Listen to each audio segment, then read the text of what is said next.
Toronto police are on the hunt for a suspect after a fatal stabbing in the East End last night, the city's latest homicide. Good afternoon. A man in his 20s is dead after a violent attack. Police are now searching for a male suspect. CTV's Janice Golding is live at the scene with more of what we know. Janice. Hi, Nathan. Yes, there is a large police presence here on the Danforth near Coxwell, where police are investigating the city's latest homicide.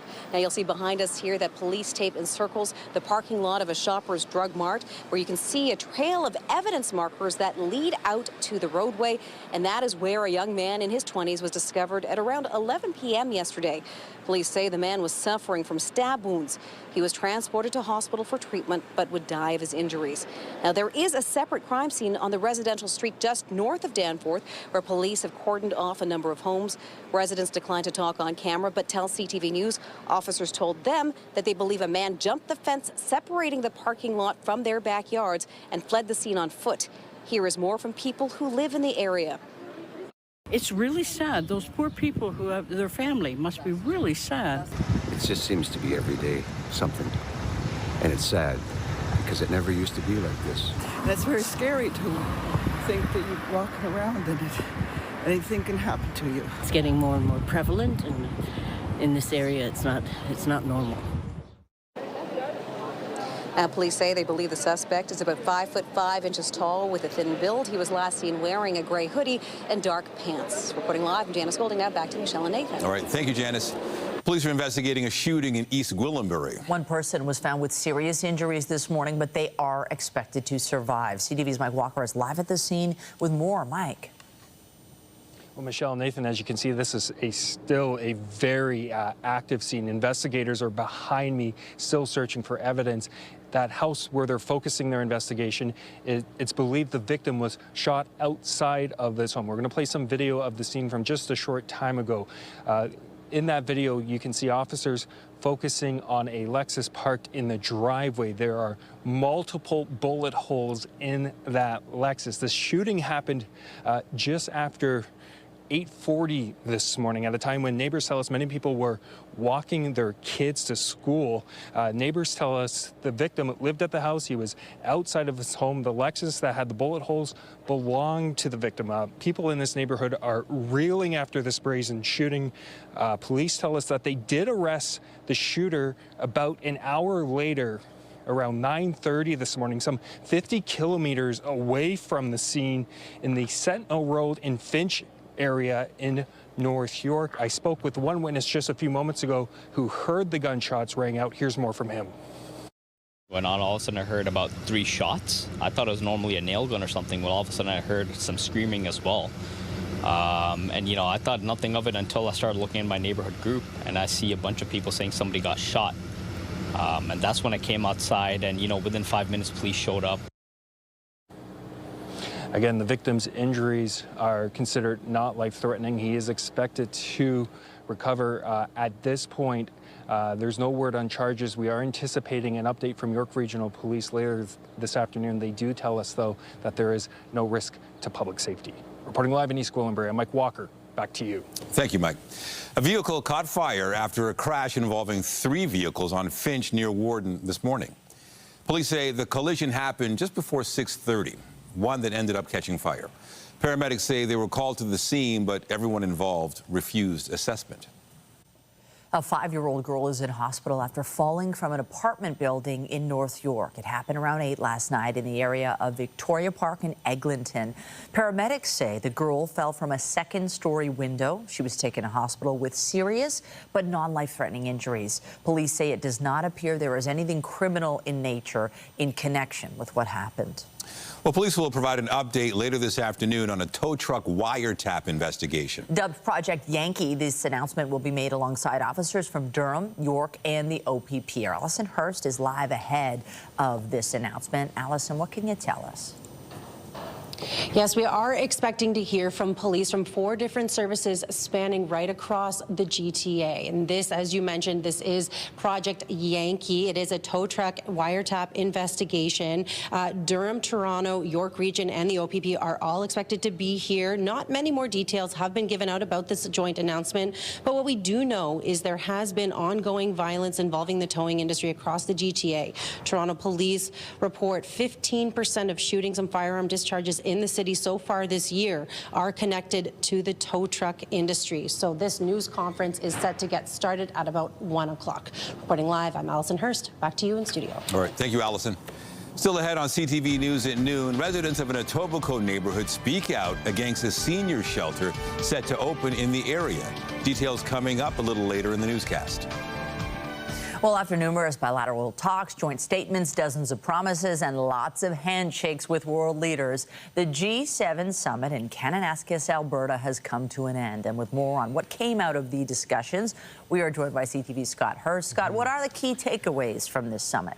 Good afternoon, Michelle. Despite no overall consensus and no joint communique at the end of the G7 summit, during the 2-day summit, Prime Minister Mark Carney had several bilateral meetings with other world leaders, including U.S. President Donald Trump, before the U.S. president left early to monitor the volatile situation in the Middle East between Israel and Iran. Mark Carney's office saying that the U.S. and U.S. President Trump has agreed to have a deal on new economic and security relationship between Canada and the U.S. in place by mid-July, so putting a time frame on that. Here's more from Prime Minister Mark Carney on the need for more partnership with the U.S., particularly on the issue of joint defense. We need to protect ourselves. That's part of the reason why, well, those are the reasons why we've started with the over-the-horizon radar scheme with the Arctic, which is one component of a broader protection that needs to be put in place. There are many reasons why partnering in this case, not all cases, but in this case, partnering with the Americans would make sense. We certainly do already, as you know, in NORAD, and this is a potential extension of that. But these are live, ongoing discussions, you know, we'll continue to pursue them as long as they make sense for Canada. And, Michelle, some other key takeaways from the 2-day summit in Kananaskis, Alberta. Canada and India attempting to reset relations after the controversial invitation of Indian Prime Minister Narendra Modi in the wake of the killing of a Sikh activist in BC 2 years ago, in the wake of law enforcement accusing agents of the Indian government of a targeted campaign against Canadian citizens.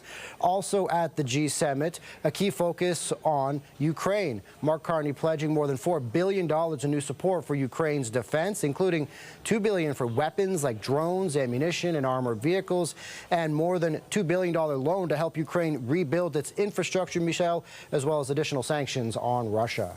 So now that the handshakes and the photo ops are over, what are Carney's first priorities? Yeah, well, of course, getting back to Ottawa, there was an aggressive domestic agenda that, of course, is facing some opposition in the House of Commons, and also navigating in the days and weeks ahead the ongoing geopolitical flashpoints, particularly one of the reasons why Donald Trump left early, the crisis in the Middle East between Israel and Iran. But in the wake of the G7, working to finalize that U.S. economic and security deal, no doubt top of mind and top of the agenda in the weeks ahead, as the two sides have set a mid-July timeline on that, Michelle. And we will be watching and waiting. CTV Scott Hurst live for us in the National Newsroom. Thank you. Thanks a lot.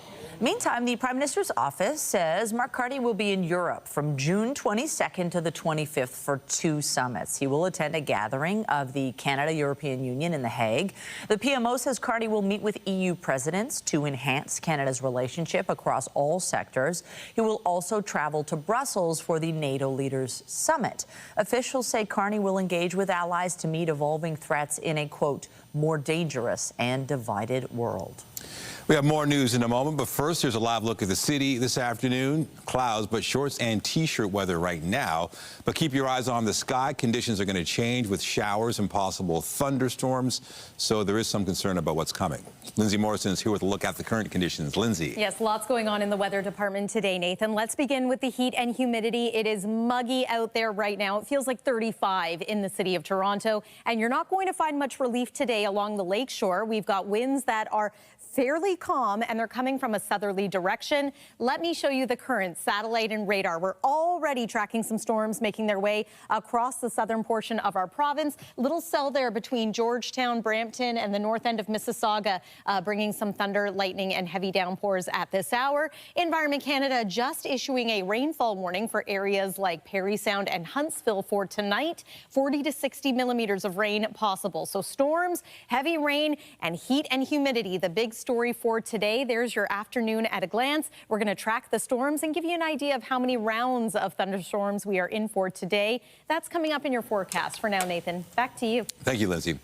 Residents in an Etobicoke neighborhood held a meeting last night to voice their concerns about a senior shelter set to open. Among the issues, they say there was a lack of consultation when the city selected the site. CTV's Beth McDonnell reports. City of Toronto officials set up in a park to provide information and a chance for feedback in the face of fear. It makes me feel like I'm scared and I'm not secure or safe anymore. 8-year-old Bella Visram and her dad Aleem are worried about the new shelter planned to go up in this parking lot on 3rd Street near Lakeshore Boulevard in South Etobicoke, just a few doors away from their home. They moved here after living near a shelter downtown. So they ended up being in our schoolyards, in our playgrounds, and my daughter, when she was 2 or 3, accidentally stepped on a needle, and it's something you never want to see. The Vistrams are part of a group of locals opposed to the location of the shelter. The residents say there are already sites giving out harm reduction kits in the area and don't want drug use and crime to become bigger problems. The harm reduction sites and the harm reduction kits act as a magnet, so they draw drug users to the neighborhood. They also draw drug dealers to the neighborhood. So obviously it acts as a magnet where people that are living that lifestyle or unfortunately dealing with that struggle are congregating here. The city says the site is part of its 10-year strategy to open 20 new shelters across Toronto in an effort to move away from using hotels and save costs, along with smaller shelters to better meet people's needs. This one set to deliver 55 spaces for men and women 55 years and up. We are committed to work with the local community to seek their feedback on how we can adjust the program model and cater to the local needs. And we need to be accountable for the service that will be provided here. It will make an incredible difference in people's lives. And again, we hope it's an asset that the local community will ultimately be very proud of. This spring, a rally was held to oppose the shelter. Some in support also showed up. Local councillor Amber Morley says while the shelter is coming by way of delegated authority, she hopes this event empowers residents with the right information. People had the chance to speak with staff from planning, shelter services, and the organization which would run the site. For me, it's just about creating proximity and a touch point for people. I know a lot of people have a lot of misinformation, a lot of people have a lot of anxiety that's not necessarily well informed. Morley says the shelter is scheduled to open in 2030. Beth McDonnell, CTV News. Another community is expressing concern for the future of their local ice rink as the city has received a proposal to redevelop the arena. They're concerned the ice surface will be removed, leaving those who've used the arena for decades with nowhere to skate. CTV's Sean Leathong reports. Inside her office, Weston Minor Hockey President Leslie Bannard is fearful that her organization won't have anywhere to play next year and the arena she's in will be gone. All we're asking for is a chance to survive. The City of Toronto has entered a leasing agreement with Maple Leaf Sports and Entertainment to turn the arena into the next launch pad, similar to their location on Jarvis, providing free access to sport in the community. But it means that there won't be any ice left at Weston Lions Arena. Carried on the item on favor, carried. Back in April, City Council passed a motion to engage with MLSE on using Weston Lions Arena as a site for a possible launch pad. Local councillor Francis Nunziata calling this a monumental and transformational opportunity. The councillor providing a statement that reads in part, regarding ice for the Western Minor Hockey League, I have committed to work with City Park staff to identify ice space for the 2025 season ahead. Nunziata noting that the free programming provided by the MLSE Launchpad is something that she wishes was available when raising her own child. 7-year-old Hunter Williams just finished his first year of hockey. He too needed help to make it happen, which came from Weston. Being a single parent, it was hard to kind of see if we could juggle the cost of it. I got in contact with Leslie, and she was great, and she found me funding. And I want to play one more season here, though. Weston Lions Arena has a rich history. Built in 1949, the sand beneath the ice is said to have been donated by Conn Smythe. The ice has been used in several commercials, like this one for Tim Hortons depicting a young Wayne Gretzky, and in the movie Score, a hockey musical. It's messy. Weston Minor Hockey has been here for 80 years. They're also known for something else. The French fries are really good.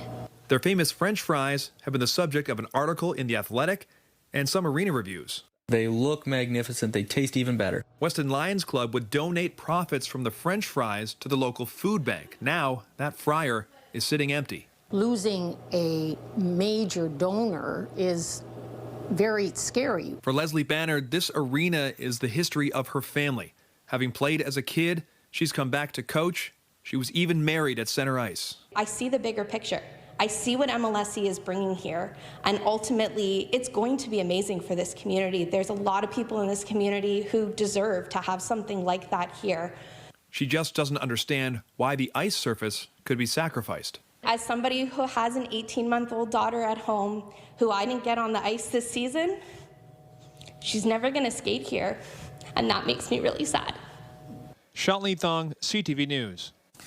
Turning overseas, in the Middle East, Iran's supreme leader has rejected American calls for an unconditional surrender. Attacks from both sides continued overnight. Thousands of people have been leaving Israel and Iran since yesterday. In Iran, nearly 800 Chinese citizens have fled, with more than 1,000 still trying to leave the country. A cruise ship carrying evacuees fleeing Israel arrived in Cyprus this morning, carrying around 1,500 young people. Today, Iran said it would respond if the U.S. becomes involved in Israeli strikes. We will follow the developments. We will follow the actions of the United States.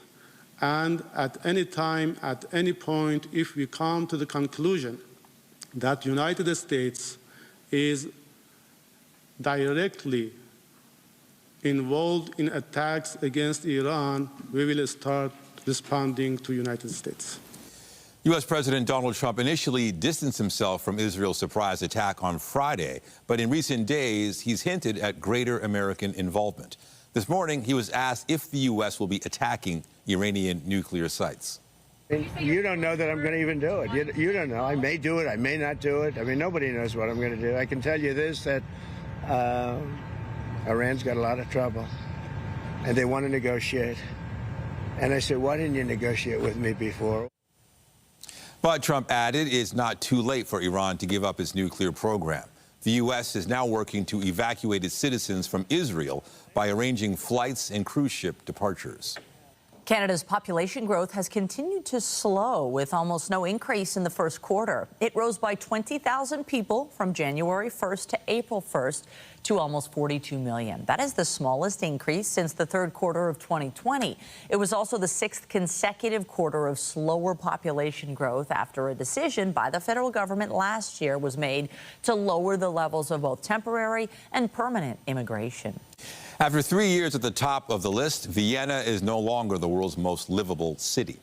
Copenhagen is now #1 on the annual list by the Economist Intelligence Unit. The Danish capital got perfect scores for stability, education, and infrastructure. Vienna slipped into a tie for second place with Zurich and Switzerland. Vancouver was ranked 10th, the only Canadian city to crack the top 10. Calgary dropped from 5th to 18th this year due to its drop in healthcare score. Toronto slid from 12th to 16th place on the list of 173 cities. In Denmark, kite enthusiasts from 26 countries have gathered for the 40th anniversary of a high-flying festival. More than 25,000 kites will be featured during an event on a Danish island. It's considered a prime destination for kite flying because of its wide, flat beaches and coastal winds. Look at all those kites. Visitors are also allowed to drive on that hard-packed sand that stretches about 14 kilometers. This four-day festival begins tomorrow, but kite flyers have been testing their creations before the official start.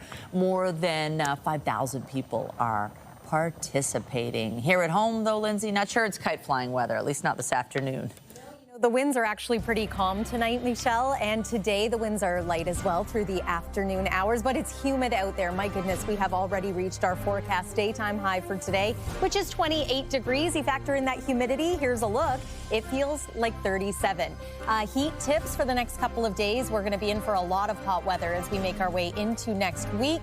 And because we've been talking about the risk of severe storms, here's a reminder of what makes a thunderstorm severe in nature. Our concern today, potentially damaging winds and heavy rain resulting in some localized flooding. We'll take another look at the radar after this break here on CTV News at noon. Stay with us.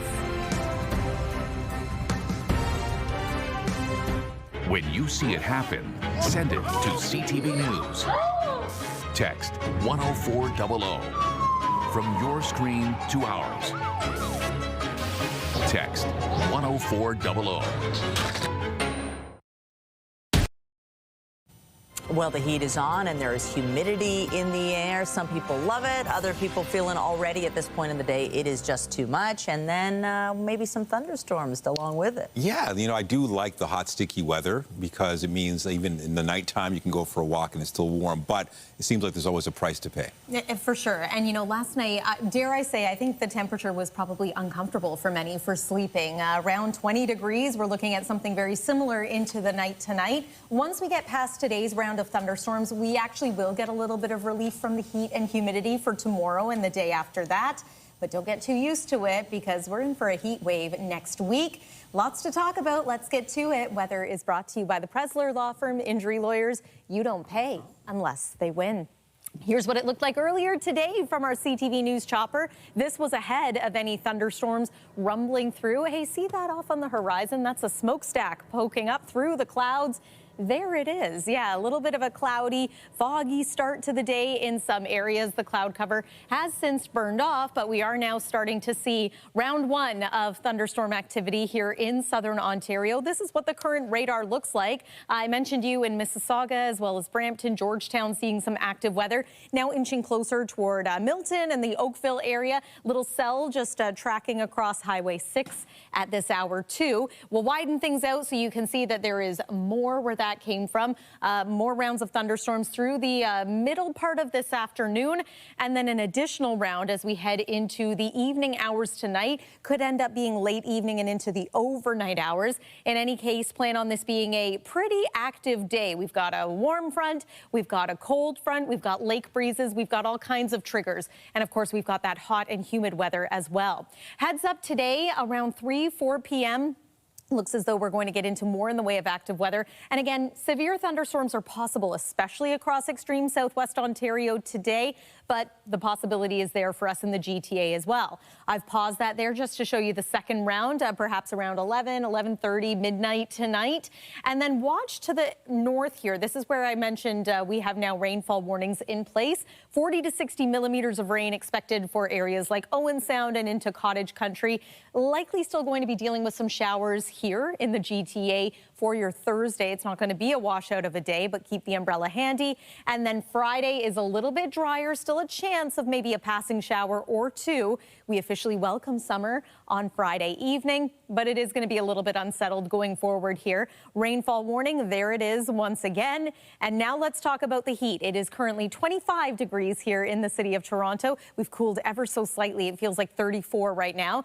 25 is our seasonal average, and we can expect to be closer to that into tomorrow and as mentioned on Friday as well.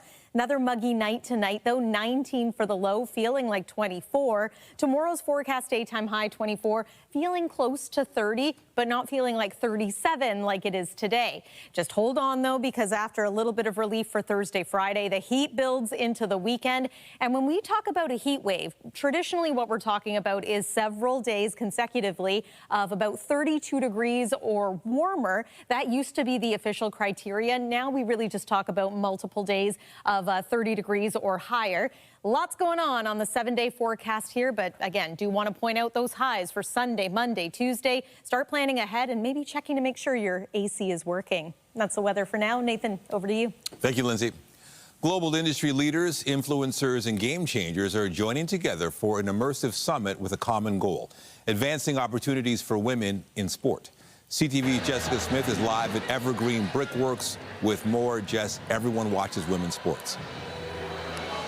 Everyone watches women's sports, Nathan. You're absolutely right. And there are Olympians here. There are people from the PWHL getting ready to kind of talk about hockey. We have people from the WNBA getting ready, and we're talking about the numbers because they are growing. I'm joined by Jessica Doherty. You're with Torque Strategies, and we're talking about the numbers. We're seeing more and more people invest in women's sport, more and more people watching women's sport, but we still have such a long way to go. What is the summit all about? Yeah, so the ESPNW Summit Canada, presented by Canadian Tire, is an opportunity to get the industry together to really focus on how we can help grow women's sport.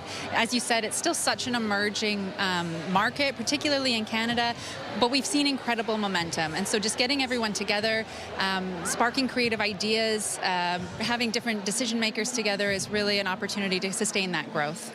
We just had Tessa Bonham on stage along with a number of other amazing athletes talking about authenticity and how to grow the sport from the ground level, because you can't get to the pro level unless you start somewhere. How important is that to continue that conversation about how you get into sport as a female athlete and how you can get to that pro level?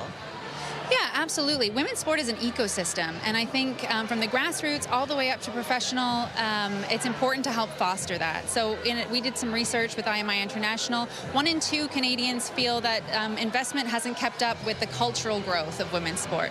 So we really need to see increased attention and investment intentionally to help continue to build the momentum that we're seeing in women's sport.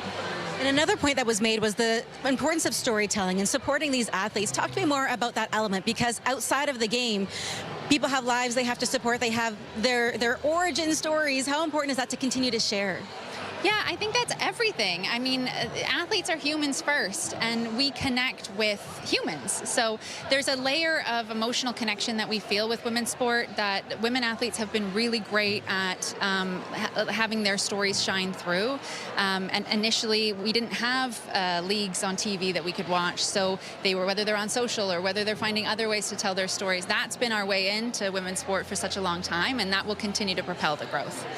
So what's next? How do we continue this conversation outside of the summit, whether you are from a broadcast standpoint, whether you're an athlete or you're just someone who really supports female athletes and what they can do, because the possibilities are endless? Yeah, I mean, first and foremost, if you can, go to a game, buy merch, give a like or a follow to some of these athletes or leagues, and then figure out how and what you can do to support in the ecosystem. How can you help? I think that, like I said, there's a lot of different touch points from grassroots all the way up to the professionals, so lots of opportunity for people to get involved. You got to reach one to teach one, I think, is how it goes when it comes to supporting women's sport. Jessica, thank you so much. There are so many amazing speakers throughout the day today, and for more information, you can go to the website, which is? Yes, ESPNWSummitCanada.ca. Thank you, Jessica, so much. We're going to send things back inside to the studio. All right. Thanks, ladies. Appreciate it. And still ahead on CTV News at noon, a warning from health workers about a spike in e-scooter injuries, the hidden dangers, and the ways to decrease the risk. That's after the break.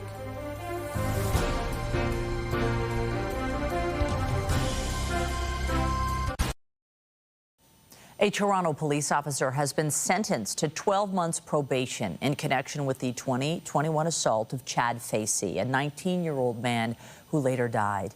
The sentence was handed down in a Brampton courtroom this morning. Constable Lau was off duty when Facey sold him a fake Apple Watch. The officer chased the teen down and tackled him. Facey died later that night of an intracerebral hemorrhage. However, the court heard there was no evidence to prove that Al caused Facey's death from their interaction.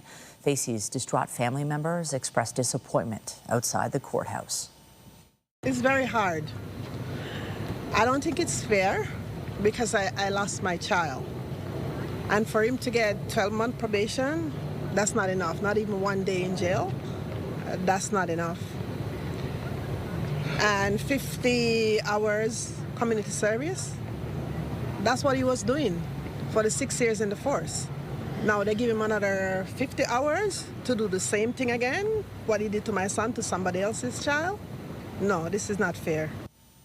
Al was only sentenced on the conviction of assault, but the judge did impose a three-year weapons ban, which could impact Al's career as a Toronto police officer. There's a warning from the Hospital for Sick Children after they're seeing a jump in injuries that specifically involve e-scooters. With the details from CTV's health reporter Pauline Chan.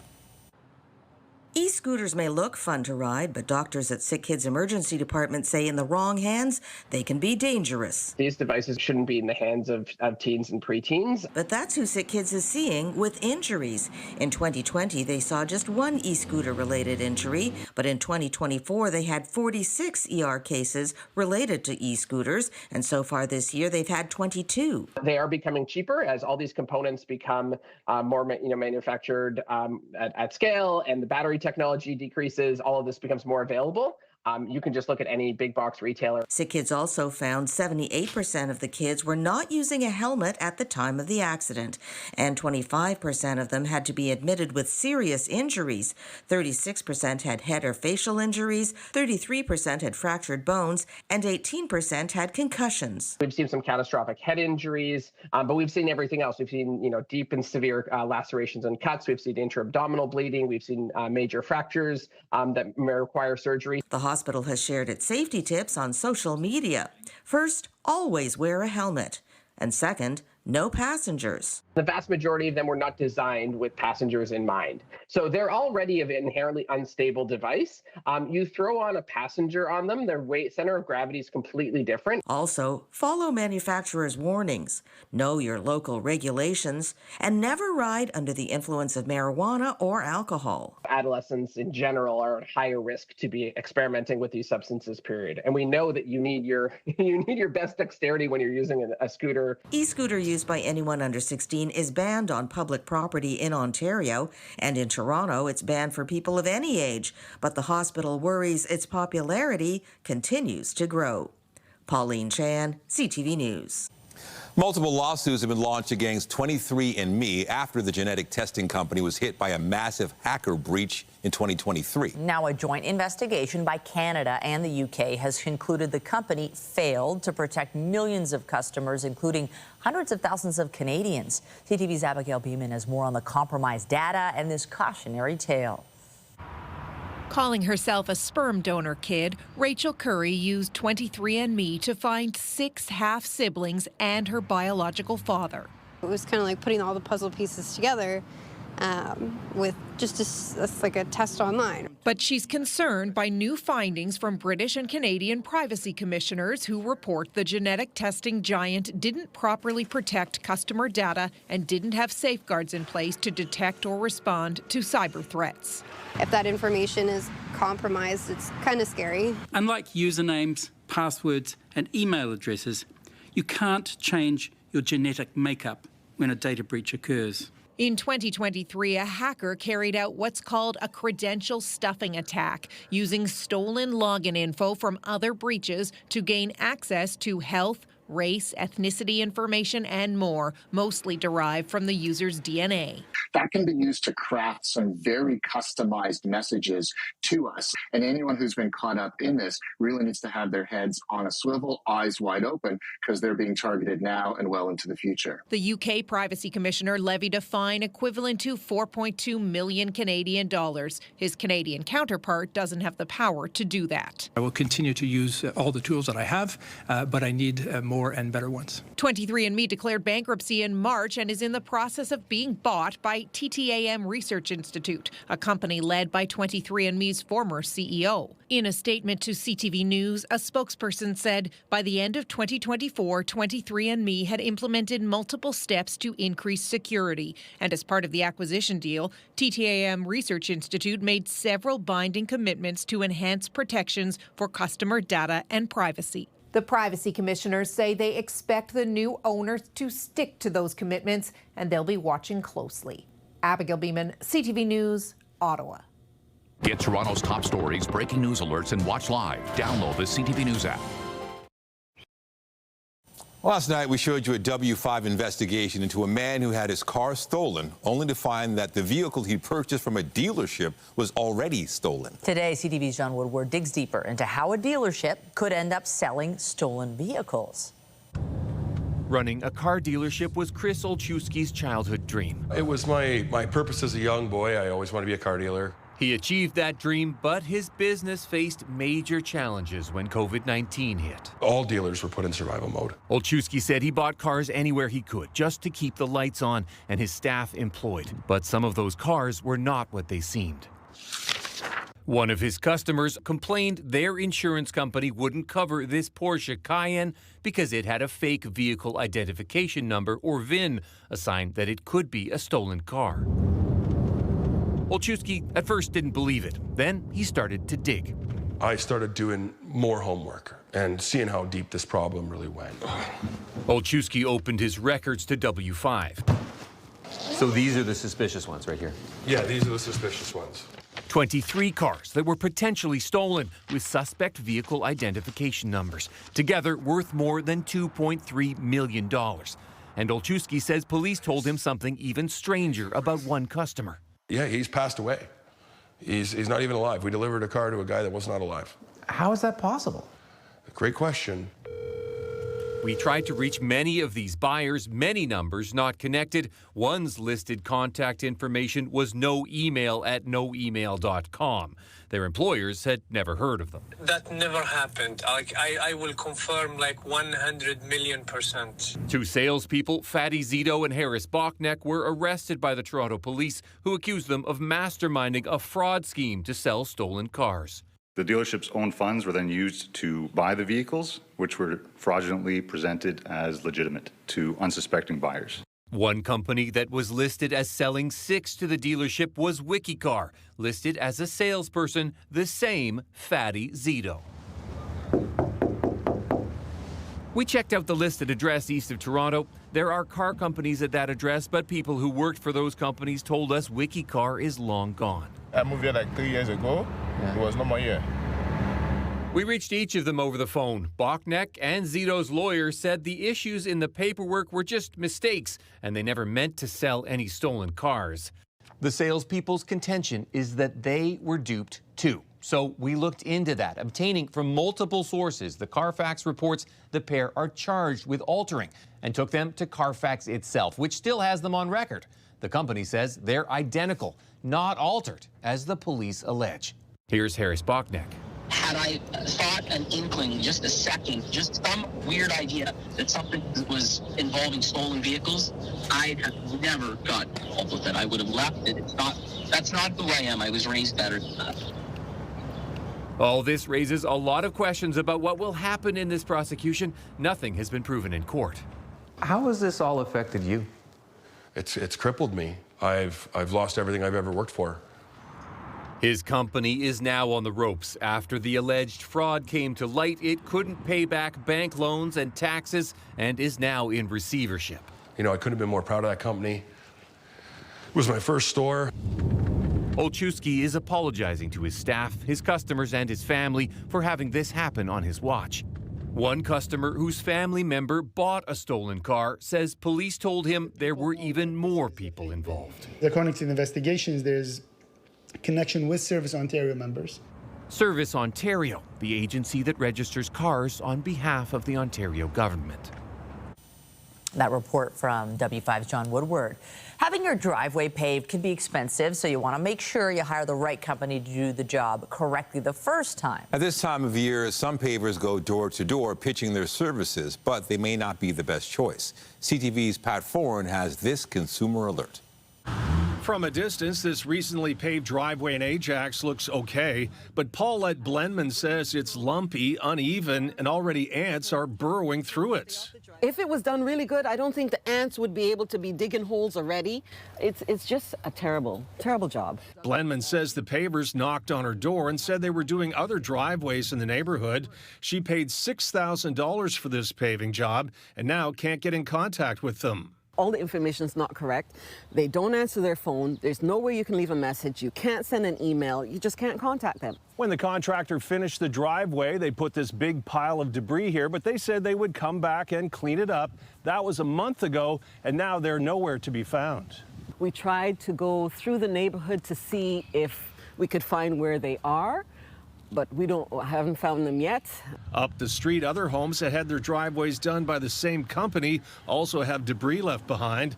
Others had their water valves paved over and will need to try and locate them and dig them up. Did these guys just come and knock on your door? They just knock on the door. In a separate incident involving a different company, someone also knocked on Luigi Raffaelli's door in East York. A contractor said he could patch and repair his driveway, but the company only applied sealer to half and did a poor job. They also claim they would repair his front steps, but Raffaelli did this work himself. He paid the contractor $3,900 in advance, and he never came back. I trusted him. My wife got upset. Why did you give the money in advance? That was my mistake. To avoid driveway paving scams, beware unsolicited door-to-door offers. Research companies thoroughly, get multiple quotes, review contracts carefully, and don't pay in advance. I feel cheated. I feel that's not nice. Both Raffaelli and Blenman say they'll be more careful in the future when a contractor knocks on their door. Pat Foran, CTV News. The working middle class in the Greater Toronto and Hamilton area could soon be squeezed out of the region due to the ongoing housing crisis. A new report from Civic Action says while the annual median household income in Toronto is about $100,000, salaries have not kept up with rising housing costs. As a result, Toronto's price-to-income ratio has now reached 11.8 times the median household income. That means homebuyers in the city with an average income would need to use nearly 77% of their salary toward mortgage payments on an average-priced home. A new survey finds the majority of Canadians who haven't yet retired don't believe they will ever be able to. The Canadian Retirement Survey by Abacus Data and Healthcare of Ontario Pension Plan found 59% believe they will never be in a financial position to retire, while 66% believe they'll need to continue working even if they do retire. 49% had not set aside any money for retirement in the past year, while 39% say they've never saved for retirement. To sports, the Blue Jays were looking to snap a 3-game losing streak as they began a series at home with the Arizona Diamondbacks last night. Squared up. Swing and a high drive. Right field. Way back. The Blue Jays win the game. Oh, yes, that was fun. Addison Barger delivered a walk-off home run in the bottom of the ninth to lift the Jays to a 5-4 win. The teams will continue their series tonight. Meantime, the Jays say starter Bowden Francis has been placed on the 15-day injured list due to a right shoulder impingement. After a strong second half last year, Francis has struggled this season. The Florida Panthers have won the Stanley Cup for the second season in a row. 15 seconds. Gustav Forsling holds. The Panthers begin to celebrate.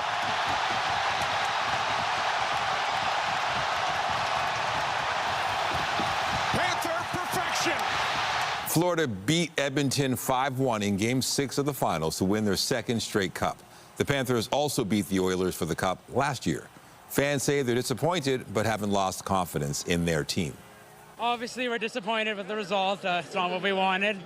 But I'm proud of this team. To get to the top of the mountain takes a lot of bad things to happen to you.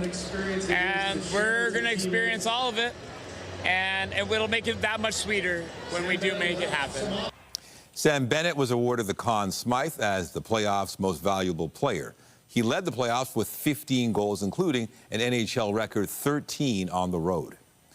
NHL Commissioner Gary Bettman presented the cup to Panthers captain Alexander Barkov, who then shared it with his teammates before skating with the cup and raising it for the fans in Florida. Well, let's stay on the ice. The Toronto Scepters made several moves on the first day of the PWHL free agency. The team signed goalie Elaine Chuli to a one-year deal. The Waterford, Ontario native was the backup for the Montreal Victoire for the past 2 seasons. The Scepters also signed Toronto's own Claire Dalton to a one-year deal. Meantime, former league MVP Natalie Spooner and forward Jesse Comfer agreed to 2-year extensions. To promise David, great footwork and a lovely finish. The first international goal for Nathan Saliba on a big night for Canadian soccer. The men's national team kicked off its Gold Cup campaign with a 6-0 win against Honduras. Canada is now in second place in Group B and will play Curacao Saturday in Texas.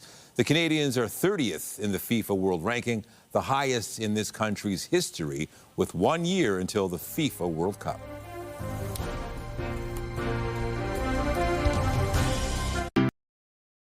Bruce Springsteen fans are getting their first glimpse at a new biopic and its star, Jeremy Allen White.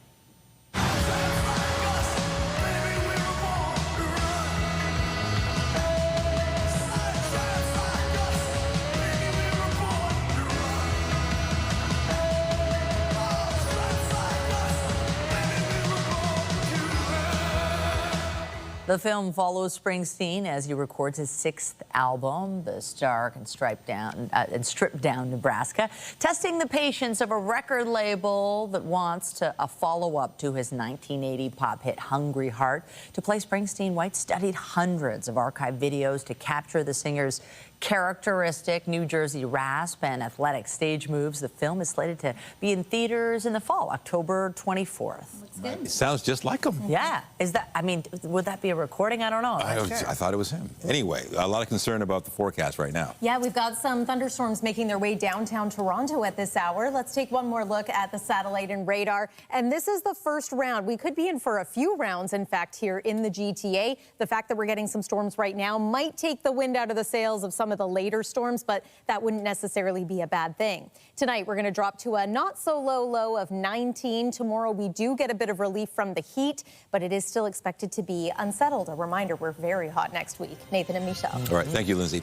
And that is CTV News at noon. Remember, you can get Toronto's breaking news all day long on CP24 and at ctvnewstoronto.ca. For Lindsay Morrison and the whole team here, have a pleasant afternoon. I'm Michelle Dubé. And I'm Nathan Downer. Be sure to join us later for CTV News at 5 and 6. Have a great day.